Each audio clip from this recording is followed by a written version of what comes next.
श्रीमद्भगवद्गीता अथ षष्ठोऽध्यायः। आरनेय अध्याय ध्यानयोगः। ಧ್ಯಾನಯೋಗ ಅಧ್ಯಾಯ 6 ಶ್ಲೋಕ 7. ಶ್ರೀ ಭಗವಾನ್ ಉವಾಚ ಜಿತಾತ್ಮನಃ ಪ್ರಶಾಂತಸ್ಯ ಪರಮಾತ್ಮಾ ಸಮಾಹಿತಃ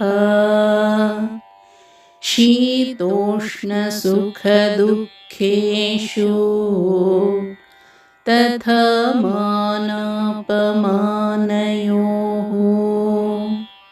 ಶ್ರೀಕೃಷ್ಣ ಹೇಳಿದರು, ಜಯಿಸಲ್ಪಟ್ಟ ಮನಸ್ಸುಳ್ಳವನೂ ಪ್ರಶಾಂತನೂ ಆದವನಿಗೆ ಶೀತೋಷ್ಣ ಸುಖ ದುಃಖಗಳಲ್ಲಿಯೂ ಮತ್ತು ಮಾನಾಪಮಾನಗಳಲ್ಲಿಯೂ ಆತ್ಮವು ವಿಶೇಷವಾಗಿ ಸಮಾಹಿತವಾಗಿರುವುದು. ಯಾರು ತನ್ನನ್ನು ತಾನು ಗೆದ್ದಿರುವನೋ ಶೀತೋಷ್ಣ ದುಃಖಗಳಿಗೆ ಮತ್ತು ಮಾನಾಪಮಾನಗಳಿಗೆ ಸಂಬಂಧಿಸಿದಂತೆ ಯಾರ ಮನಸ್ಸು ಪ್ರಶಾಂತವಾಗಿರುತ್ತದೋ ಆ ಮನಸ್ಸು ಯಾವಾಗಲೂ ಸಮಾಧಾನವಾಗಿರುತ್ತದೆ. ಅಧ್ಯಾಯ 6 ಶ್ಲೋಕ 8. ಶ್ರೀ ಭಗವಾನ್ ಉವಾಚ ಜ್ಞಾನ ವಿಜ್ಞಾನ ತೃಪ್ತಾತ್ಮಾ ಕೂಟಸ್ಥೋ ವಿಜಿತೇಂದ್ರಿಯಃ ಯುಕ್ತ ಇತ್ಯುಚ್ಯತೆ ಯೋಗಿ ಸಮಲೋಷ್ಠಾತ್ಮಕಾಂಚನಃ. ಶ್ರೀಕೃಷ್ಣ ಹೇಳಿದರು, ಜ್ಞಾನ ವಿಜ್ಞಾನಗಳಿಂದ ತೃಪ್ತಿ ಹೊಂದಿದ ಮನಸ್ಸುಳ್ಳವನು, ಕೂಟಸ್ಥನು, ಜಿತೇಂದ್ರಿಯನು, ಮಣ್ಣು ಕಲ್ಲು ಚಿನ್ನಗಳನ್ನು ಸಮವಾಗಿ ನೋಡುವವನೂ ಆದ ಯೋಗಿಯು ಯುಕ್ತನೆಂದು ಹೇಳಲ್ಪಡುತ್ತಾನೆ.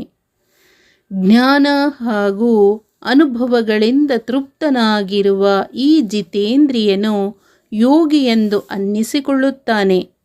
ಅವನಿಗೆ ಮಣ್ಣು ಕಲ್ಲು ಬಂಗಾರ ಎಲ್ಲವೂ ಸಮನಾಗಿ ಕಾಣುವುವು.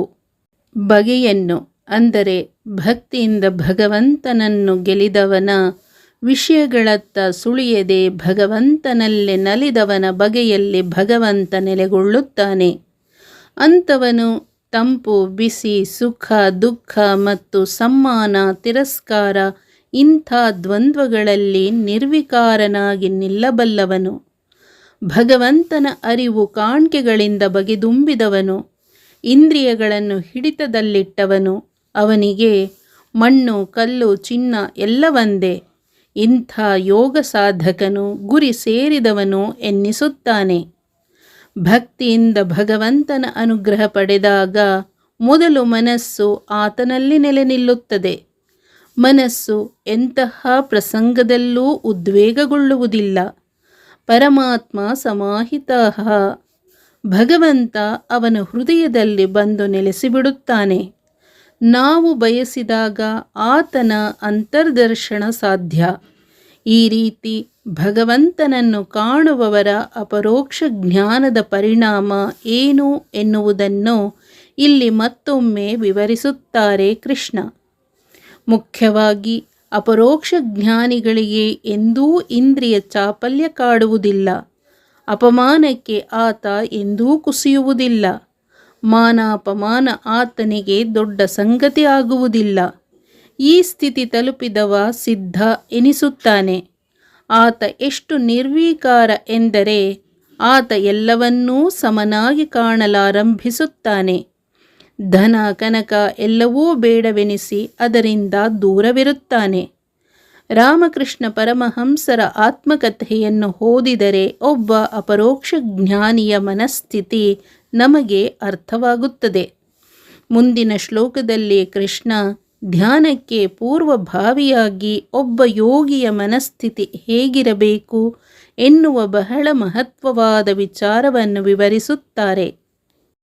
ಹರೇ ಓಂ ಶ್ರೀಕೃಷ್ಣಾರ್ಪಣಮಸ್ತು.